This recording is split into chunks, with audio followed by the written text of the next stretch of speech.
I'm sitting here staring at two documents that should not exist in the same universe, and the longer I look at them, the more I realize nobody is connecting the dots on this. On one side, Donald Trump's promise to launch America's greatest nuclear renaissance, quadrupling reactor capacity, powering AI data centers for Google, Microsoft, Amazon, and Meta, approving new plants in, and I'm not joking, 3 weeks. On the other side, a proclamation signed on January 14th, 2026, that could cut off the fuel supply for every single one of those reactors. This is what I'm going to show you in the next few minutes. The most self-defeating energy policy decision in modern American history. And the country holding all the cards isn't China. It isn't Russia. It's Canada. Stay with me, because by the time we're done, you'll see why July 13th, 2026 might be the most important date in the AI race, and almost nobody is talking about it. If you're new here, subscribe to Daily Brief and hit the bell. We cover the stories that actually move the world, not the noise around them. Let's go back to the beginning. Rewind to April 2025. The Commerce Department quietly opens an investigation into critical mineral imports, uranium included. Nobody notices. The financial press moves on. The mainstream media doesn't cover it. In October 2025, Commerce delivers their report.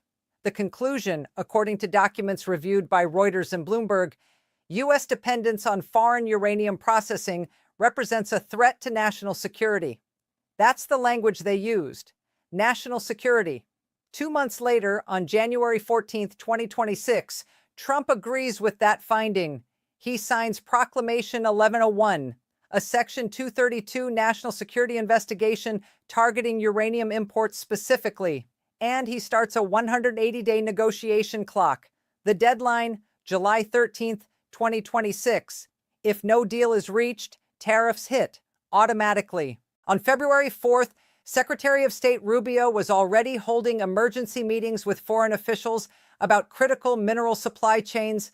As reported by Politico, the clock is ticking, and the target in the crosshairs is Canada. Here's where it gets truly insane. Announcement number 1, and this one changes everything. Canada is not just a uranium supplier to the United States. Canada is the uranium supplier. According to the U.S. Energy Information Administration, 27% of all uranium delivered to American nuclear plants comes from Canada. But that percentage doesn't tell the real story. The United States holds 59,400 tons of uranium reserves. Canada holds 588,500 tons. That's 10 times more. And Saskatchewan's uranium ore, the stuff that comes out of KCO Corporation's McArthur River and Cigar Lake mines, is 100 times more concentrated than the global average. 100 times. These aren't just uranium mines. They are the highest grade uranium deposits ever discovered on this planet. KCO's CEO Tim Gitzel confirmed in a statement that stunned the utility sector. American reactors need this uranium to run, and they have no credible alternative at scale. What he didn't say out loud, but every energy analyst understood, is this. Canada doesn't need to threaten anyone. The geology already did it for them. Receive that. After the U.S. banned Russian uranium imports in 2024, as reported by the Wall Street Journal, the options narrowed dramatically. Kazakhstan produces more uranium than anyone, but their economy is deeply intertwined with China's Belt and Road Initiative. Australia has massive reserves, but uranium mining is functionally banned at the state level across most of the country. Namibia is scaling up, but carries political instability risk. That leaves Canada. Democratic, stable, shares the longest undefended border in the world with America. And now potentially facing tariffs from their closest ally. Stop. Reread that last sentence. The United States is about to put tariffs on the one country that can actually keep its nuclear plants running. Let's continue. Announcement number 2. This is the one that terrifies utilities. If you work for Duke Energy, Dominion, or Exelon, what I'm about to tell you has been keeping your CFO awake.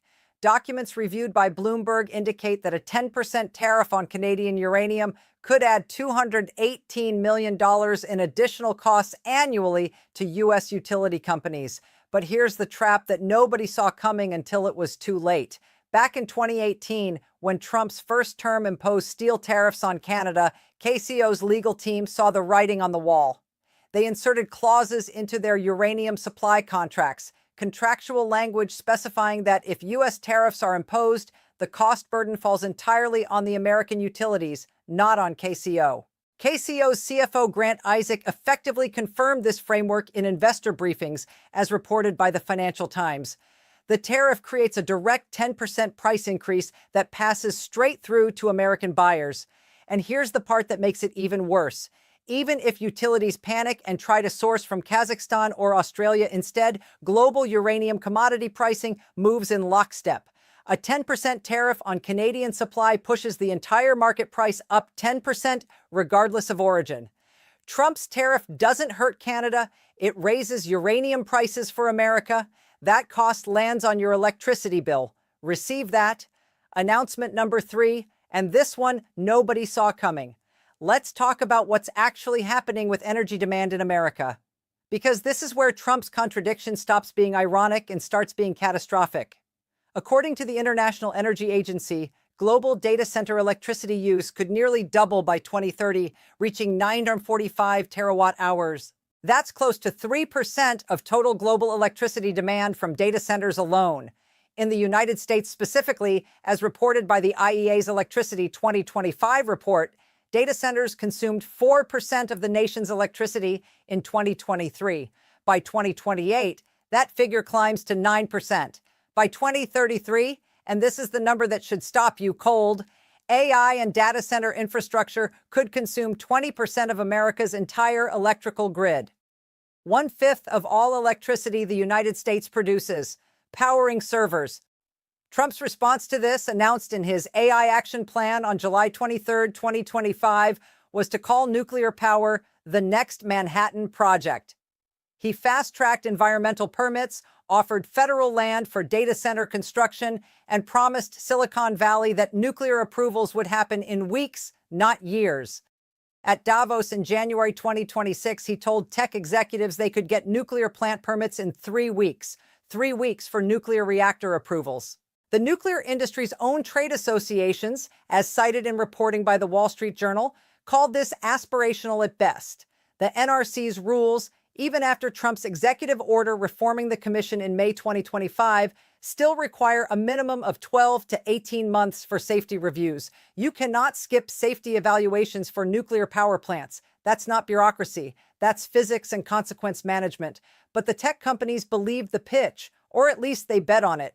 Microsoft is restarting 3 Mile Island, the same plant that suffered a partial meltdown in 1979, to power its data centers by 2027.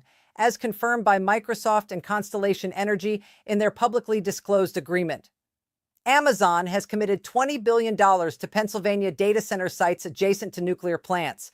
Google signed contracts for small modular reactors. Meta has been quietly securing power purchase agreements across the nuclear sector, hundreds of billions of dollars, of all betting on nuclear, all requiring uranium. 40% of that uranium currently comes from one country, Canada, and Trump is about to make it more expensive. Subscribe to Daily Brief right now if you want to stay ahead of exactly this kind of convergence before it becomes headlines everywhere else. This is the story before it's the story. Let me show you the geopolitical chessboard here, because when you see the full picture, it becomes genuinely alarming. As of 2024, Russia and China combined control over 50% of global uranium enrichment capacity. Think about what that means. Half the world's ability to convert raw uranium into reactor fuel is controlled by the two nations that most directly challenge American global leadership. When the U.S. banned Russian uranium in 2024 under the Prohibiting Russian Uranium Imports Act, it was the right call strategically, but it narrowed America's options dramatically. Now, as reported by Reuters, China's state-owned enterprises are aggressively locking up long-term uranium contracts from Kazakhstan. Beijing is investing in African uranium mines. They're building enrichment capacity that, according to the World Nuclear Association, will position China to dominate the fuel cycle within a decade. Between 2025 and 2030, China is projected to construct more nuclear reactors than the rest of the world combined. They're not worried about quarterly earnings. They're not worried about tariff optics. They're playing a 30-year game. And while China is locking down supply chains, Trump is threatening tariffs against the only democratic Western-aligned supplier capable of delivering uranium at scale. Wait, it gets worse. KCO Corporation and Brookfield Renewable Partners acquired Westinghouse Electric Company in October 2022 for $7.9 billion, as confirmed in the deal announcement at the time. Westinghouse is one of the world's largest nuclear reactor manufacturers and fuel service providers. So Canada doesn't just control the uranium in the ground, they control a massive share of the nuclear fuel cycle, from mining to refining to enrichment to fuel fabrication. The Blind River facility in Ontario is the world's largest uranium refinery. Port Hope, Ontario produces the world's only commercial-scale supply of fuel-grade natural uranium dioxide. These are decades-old operations, trained workforces, proven supply chains, infrastructure that took generations to build. You cannot replicate that with a $2.7 billion Department of Energy announcement, which is, to be fair, what the Biden to Trump transition produced in early January 2026 as emergency uranium enrichment funding. A good start, but a drop in the ocean. Officials across the nuclear sector are now confirming what the math already shows. Rebuilding American uranium mining and processing infrastructure to competitive scale would take 10 to 15 years minimum. Trump's AI timeline doesn't have 10 to 15 years. And now comes the layer that nobody's connecting. The Section 232 uranium tariff deadline is July 13th, 2026. The USMCA, the United States-Mexico-Canada Agreement, the foundational trade framework for North America, comes up for formal renegotiation in July 2026, the same month. Trump is applying maximum economic pressure on Canada at the exact moment he needs Canada's goodwill to renegotiate the most important trade deal in the hemisphere. Either this is the most sophisticated piece of negotiating leverage in modern trade history, or it is a catastrophic miscalculation that compounds itself every day. And Canada isn't panicking. That's what's so striking. The Prime Minister's office has been measured. KCO isn't issuing threats. They're signing long-term stability agreements, like the landmark 15-year, $500 million workforce transportation partnership with Indigenous-owned companies in Saskatchewan, announced in late 2025. They're building for the long run. Because Canada knows something Trump appears to have forgotten. When your adversary has what you need and you have no substitute, leverage runs the other direction. There's also this. Reports emerging from Ottawa, as noted by the Globe and Mail, indicate that Canadian officials are already discussing export taxes on uranium as a retaliatory measure if tariffs move forward. Here's the brutal math. American utilities would then face both the U.S. import tariff and the Canadian export tax simultaneously. A double hit. Higher electricity prices, twice, achieving nothing for either economy. The model that actually works, that produces results without blowing up supply chains, is what Japan figured out. In October 2025, the U.S. and Japan signed a critical minerals cooperation framework. Japan committed $350 million to a lithium iron phosphate production facility on American soil, as reported by Nikkei and confirmed by the U.S. Department of Energy. Joint ventures, technology sharing, long-term partnerships with allies. That is how you reduce strategic dependence, not tariffs against your most reliable supplier. Trump's own administration is pursuing both approaches simultaneously, the Japan model with some partners, the tariff threat with Canada, and the contradiction is becoming impossible to ignore. So let's talk about what happens on July 13th, because there are really only three paths, and none of them are clean. Path 1, Trump blinks, negotiations stall. But the backlash from utility companies, nuclear plant operators, and the tech industry, Microsoft, Amazon, Google, all of whom have made public multi-billion-dollar bets on nuclear power, becomes too intense to ignore. Trump claims concessions that may or may not exist. No tariffs are imposed. Nuclear fuel supply continues. AI data center build-out proceeds on schedule. American electricity bills stay stable. This is the best outcome, and it makes Trump look like he caved. He hates that. Path 2, moderate tariffs, 10% deployed as leverage.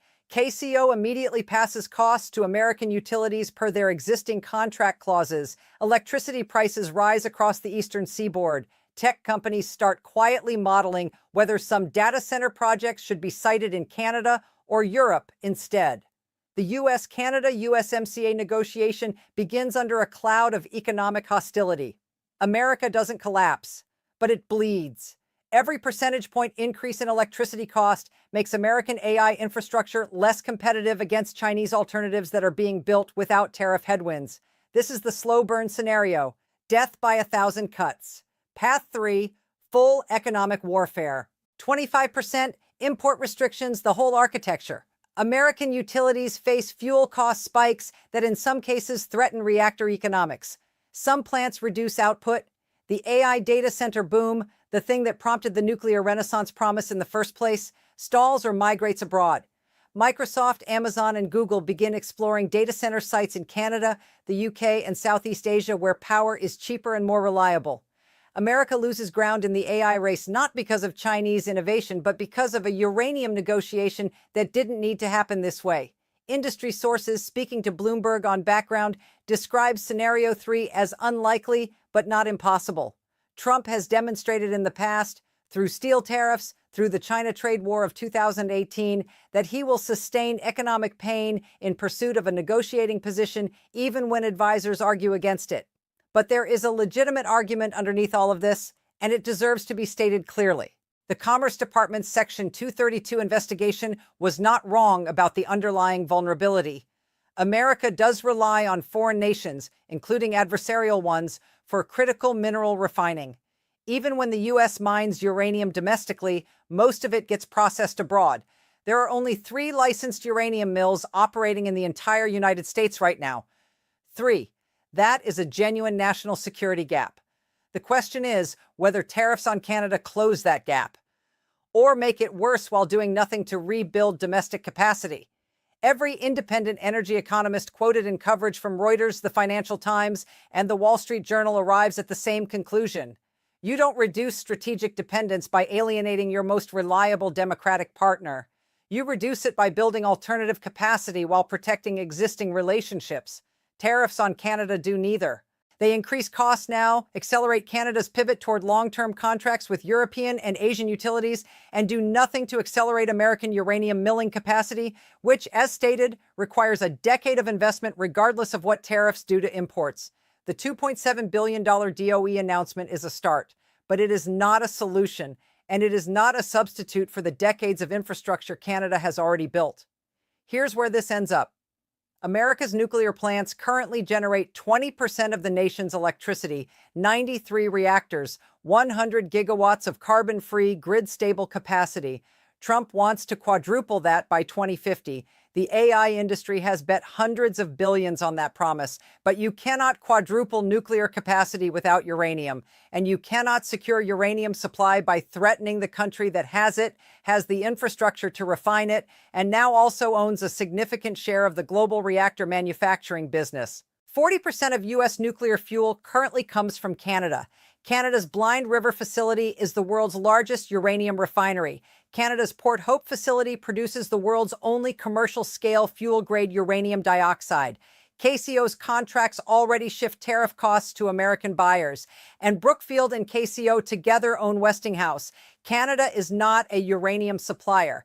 Canada is the nuclear fuel cycle. July 13th is approximately 140 days away. When that date arrives, we will find out whether Proclamation 1101 was a masterstroke of negotiating pressure that secured American supply chains, or the moment Trump's energy revolution began to unravel from the inside. The question I keep coming back to is this: is there a strategy here that makes sense and that I'm not seeing? Because from every angle I examine, this looks like building the highway and then taxing the fuel trucks. Who holds the real leverage here, Washington or Ottawa? And when the dust settles on July 13th, which country comes out stronger? Let me know in the comments. I read every one. And if this kind of analysis is what you're here for, the real story before it becomes the headline, subscribe to Daily Brief and share this with someone who needs to understand what's actually at stake. This isn't just energy policy. This is the AI race, and it runs on uranium.